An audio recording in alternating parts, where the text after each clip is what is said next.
This is what I call Jimmy's peanut butter puppy cookies. This is after you chill the dough in the fridge for an hour or two. So it does make it a lot easier. Just drop them and roll them in a ball and then hit them with a fork.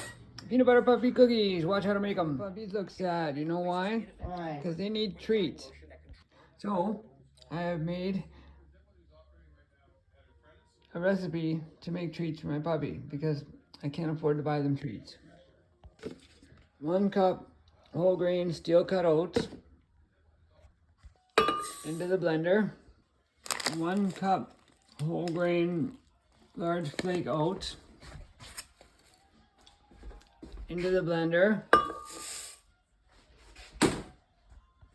Blend. As you're doing this, you're going to want to keep pushing it down because it's going to want to climb the edges. So blend it until it's all nice and fluffy like that. Dump it into a large mixing bowl. Make sure you get all of it out. 1.5 cup of oat flour. And dump that in your mixture in the bowl.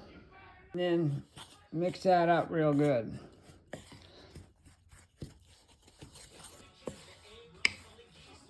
Quarter teaspoon of cinnamon. Put it in your dry mixture. Teaspoon of ground turmeric. Bam, in there too. And then mix that up. Take a normal sized carrot and shred it into another bowl, a separate bowl. And after you shred the carrot, give that piece to your dog. And he usually eats it. Want to eat this? There you go. Good boy. About half a container of unsweetened applesauce. Add that to your carrots. Oh, sorry. Bad camera work. Organic apple cider vinegar. About that much. Half a can of 100% pure pumpkin. Put that in your mixture. Half a cup of good peanut butter. Make sure it's good peanut butter. Quarter to half a teaspoon of good local honey. And then mix that up as good as you can.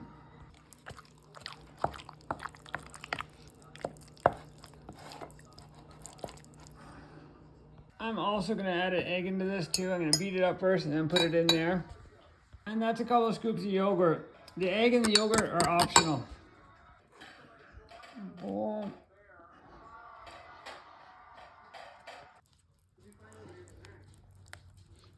And dump this in there.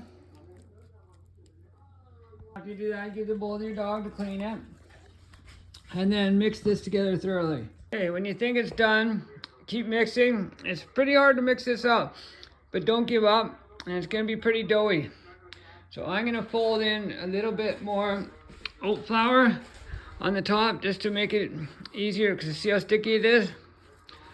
I'm gonna put a little bit more flour in there. Heat your oven to 300, 325, depending on your oven, and put the racks right near the bottom. And then take your little sievy thing and lightly dust the pan with flour so that they don't stick. Because I gotta make some treats right away. I don't have any, and my dogs need some treats. So I'm doing this right now. Because ideally, like, you don't have to make this big a batch either. You can cut this in half, but my dogs love them so much.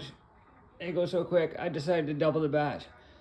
Ideally, you want to put this in the fridge for anywhere from 4 to 24 hours to dry it out a bit, because it's going to be really gooey right now, and it's just easier to work with if you put it in the fridge and chill it. So, but I'm going to make some right now. I'm just going to ball them up and drop them onto the pan and put them in the oven for like 20 minutes to half an hour. 20 to 40 minutes, depending on how you want them, crunchy or soft. And I sort of press them down with a fork. You'll see why they look like this. It's kind of hard to do it when it's so doughy right now. But like I said, if you put that in the fridge and chill it, it'll make it a lot easier. And you can add a little bit more flour onto it too to make it easier to work with. And if you think that's too much, you can also put it in a container and put it in the fridge and save it. And then make it as you need it. Put it in the oven. And let's see, I'll show you after 20 minutes what it looks like.